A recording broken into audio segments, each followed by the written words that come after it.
Bisitahin natin ngayon ang ating munting pangarap. Ano na ba nangyayari?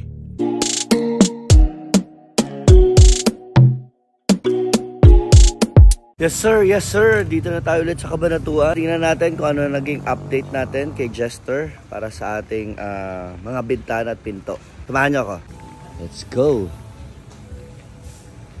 Ito yung sasakyan. May bintana na oh. Nice!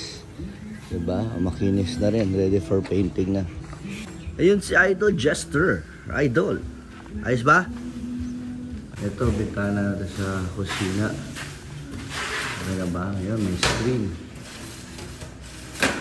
Then, sliding. Good job, good job.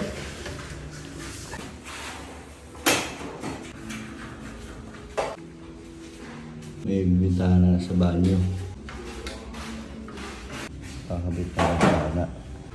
Ito naman si Jericho. Ating labor. Todo to. Ito na. Ganda na. Lalagyan na lang na sealant yan.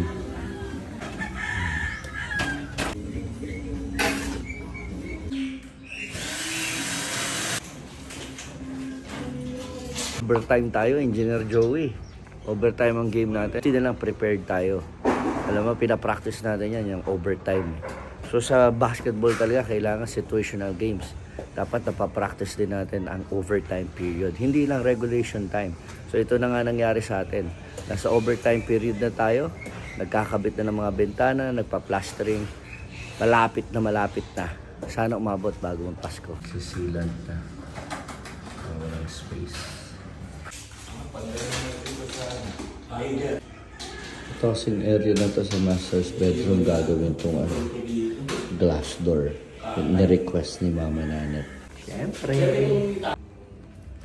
Kunti na lang itong side natin. Plastering.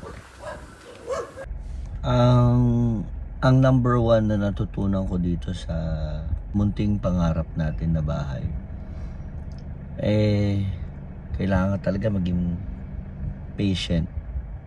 Be very patient.